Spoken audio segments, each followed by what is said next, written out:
Bienvenue dans cette session de 15 minutes de grâce et de vérité. Avant d'écouter sa parole ce matin, nous allons adorer le Seigneur de tout notre cœur. Alléluia Jésus. Entends ma voix et le cri de mon cœur. Je m'humilie, je m'approche de toi et je me tiens devant toi pour cette nation. Fais que ton peuple soit libéré, te cherche et qu'il soit une maison de prière. Jésus, et je me tiens devant toi pour cette nation. Fais que ton peuple soit libéré, te cherche et qu'il soit une maison de prière et qu'il soit une maison de prière.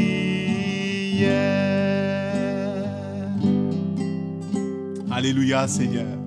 Ouvrons nos cœurs à la parole de Dieu.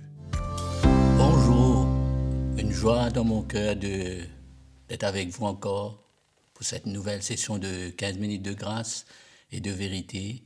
Merci de tout cœur notre frère Patrick pour ce moment avec nous. Louez le Seigneur ensemble. La parole de Dieu est riche, la parole de Dieu construit nos vies et nous parlons de cette conduite digne de sa maison, la maison de Dieu, l'Église, le peuple de Dieu. La maison de Dieu, Jésus avait mis de l'ordre dans sa maison. À son époque, avec les Juifs, il avait pris un fouet, il a mis un peu d'ordre, et ce jour-là, il avait dit, l'Église, ma maison, doit être une maison de prière. Nous allons lire cela plus tard. Allons tourner avec moi avant tout dans 1 Timothée. L'Église doit être une maison de prière, un lieu, un endroit où c'est reconnu. C'est reconnu que la prière monte constamment vers Dieu. Cela forme partie d'une bonne conduite, un élément essentiel qui doit retrouver vraiment sa place dans l'Église, dans la maison, colonne et l'appui de la vérité. Paul écrit à Timothée, 1 Timothée, le chapitre 2, je lis à partir du verset 1er, Paul dit, j'exhorte donc en tout premier lieu. Voilà quelque chose qui est en premier sur la liste. Si je peux dire ça comme cela, souvent dans une église locale, dans un endroit, il y a beaucoup de programmes. Si on peut mettre ça dans ce contexte-là, s'il y a des programmes, la première chose qui doit être sur la liste de ce programme-là, c'est la prière. Bien sûr, on parle d'un cœur, mais Paul écrit, il dit ici, en tout premier lieu, à faire des prières, à faire toutes sortes de prières, des requêtes, des intercessions, actions de grâce pour tous les hommes, pour les rois et pour tous ceux qui s'occupent une position supérieure afin que nous menions une vie paisible. Là, il y a un but dans tout ça, que nous menions une vie paisible et tranquille en toute piété et dignité.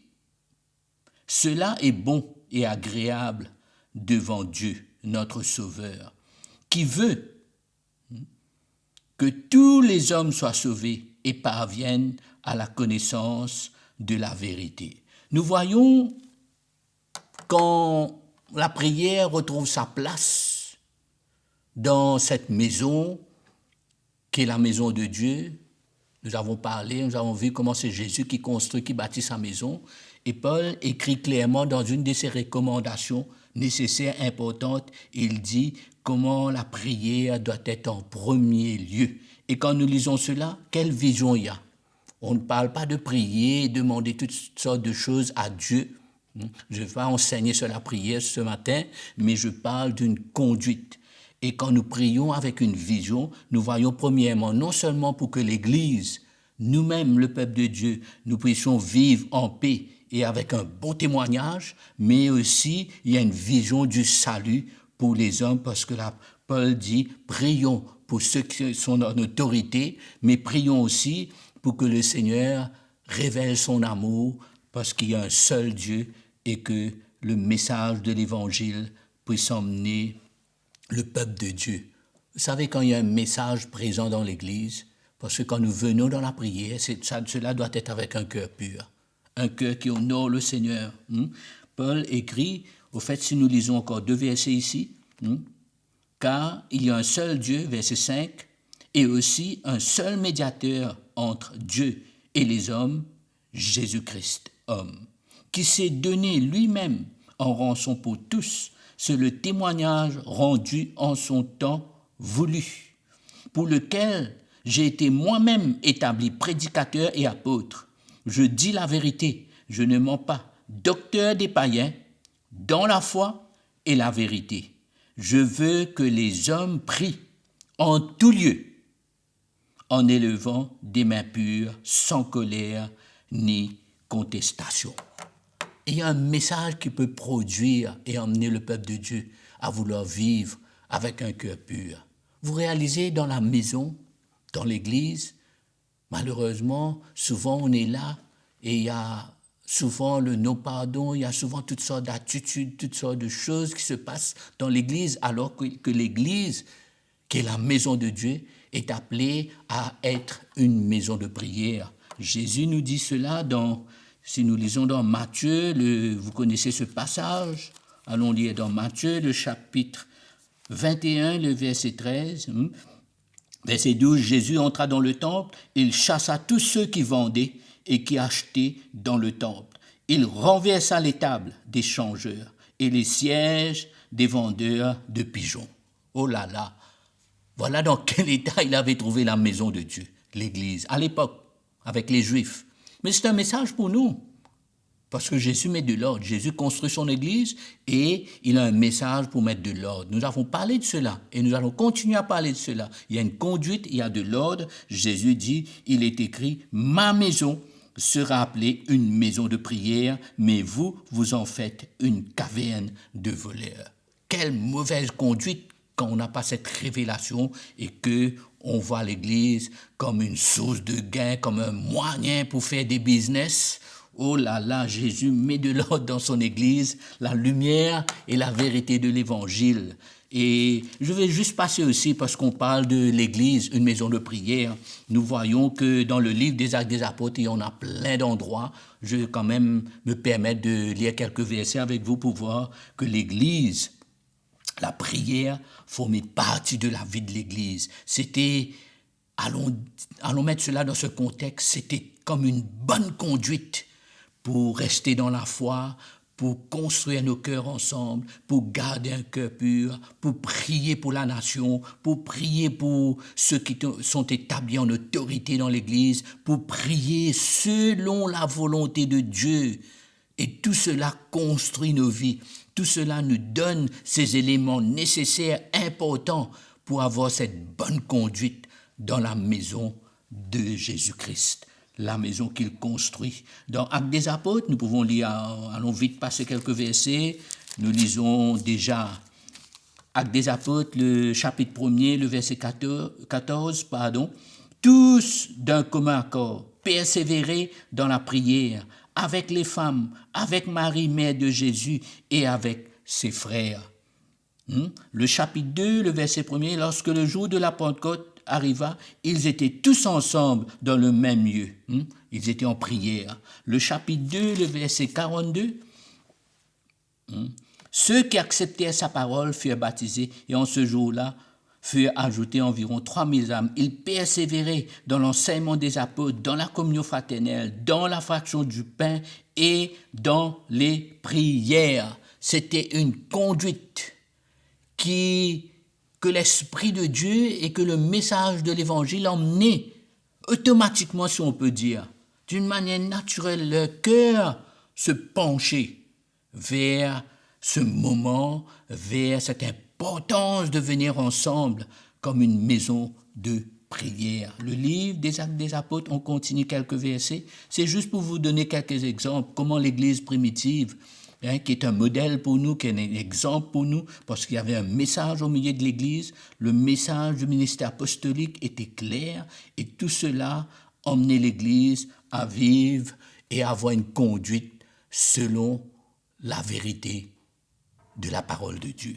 Actes des Apôtres, le chapitre 3, le verset 1er. Ensemble, Pierre et Jean montaient au temple à l'heure de la prière. À l'heure de la prière.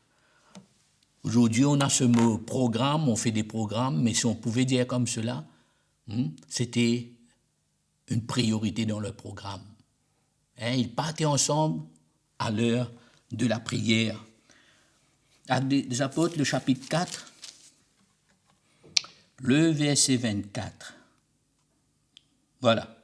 Lorsqu'ils eurent entendu, il y avait un moment de persécution, lorsqu'ils l'eurent entendu, d'un commun accord, ils élevèrent la voix vers Dieu et dirent, Maître, toi qui as fait le ciel, la terre, la mer et tout ce qui s'y trouve. Nous savons qu'est-ce que cela veut dire. Ils se sont mis ensemble dans ce moment difficile pour prier. Et le même chapitre, Actes des Apôtres, le chapitre 4, je lis le verset 31. Quand ils eurent prié, le lieu où ils étaient assemblés trembla. Ils furent tous remplis du Saint-Esprit et ils annonçaient la parole de Dieu avec assurance. À un moment donné, un moment de persécution difficile pour eux, ils étaient un peu découragés, accablés, ils ont perdu quelque part un peu cette assurance, mais quand ils s'étaient mis ensemble et prié, crié au Seigneur, le Seigneur s'est manifesté et la Bible nous dit qu'ils ont retrouvé cette assurance et tout de suite après, ils ont commencé de nouveau à parler du Seigneur, à partager l'Évangile pour vous dire comment la prière avait sa place. Un dernier verset peut-être dans le livre des Actes des Apôtres, toujours. Amen. Nous aimons la parole de Dieu, nous aimons comprendre dans la simplicité ce que Dieu a pour nous. Et quand nous lisons tout cela, nous sommes encouragés à voir quelle conduite que les frères et sœurs à l'époque, au temps des Actes des Apôtres, quelle conduite qu'ils avaient, parce qu'il y avait la présence d'un message qui confrontait leur cœur, mais qui aussi emmenait une grâce du Seigneur pour vivre ces moments dans la prière, dans des moments de souffrance, de supplication. Ils étaient devant le Seigneur, chercher la volonté de Dieu.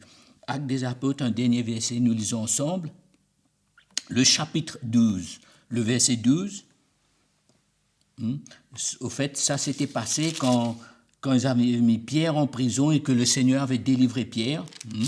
Et que Pierre, à un moment donné, a réalisé que ce n'était pas un rêve, mais que vraiment le Seigneur est venu le sauver, a ouvert la porte de la prison et il a quitté la prison et il croyait que c'était un rêve, il n'était pas trop sûr. Mais la Bible nous dit, peut-être on peut lire à partir du verset 11, il dit « Revenu à lui-même », Pierre dit, « Maintenant je sais vraiment que le Seigneur a envoyé son ange et qu'il m'a délivré de la main d'Hérode et de tout ce que le peuple juif attendait. » Parce qu'ils voulaient le faire mourir, comme ils l'ont fait quelque temps avant avec Jacques. Et la Bible nous dit, verset 12, « Après réflexion, il se rendit à la maison de Marie, mère de Jean, surnommé Marc, où un certain nombre de personnes étaient réunies et priaient. » J'aime cela voir que La maison, l'église, était une maison de prière. Moment difficile, persécution, ils se retrouvaient ensemble, ils étaient en prière. Et quand Pierre s'est échappé de la prison, il n'y avait pas de doute. Il savait, il avait besoin d'être encouragé, il savait qu'il y avait un seul endroit. Partez dans la maison, là où les frères et sœurs étaient en prière. Que ces quelques paroles vous encouragent et je vous dis merci, merci d'apprécier la simplicité de la parole de Dieu et à très bientôt. Quelle grâce d'entendre la vérité dans cette session de 15 minutes de grâce et de vérité. Je suis certain que nous avons été challengés par la parole de Dieu. Nous vous encourageons à aimer et à partager ce programme et à vous abonner à notre chaîne YouTube. Vous pouvez nous écrire à l'adresse affichée sur votre écran et de nous faire part de vos expériences, questions et témoignages. Que le Seigneur vous bénisse.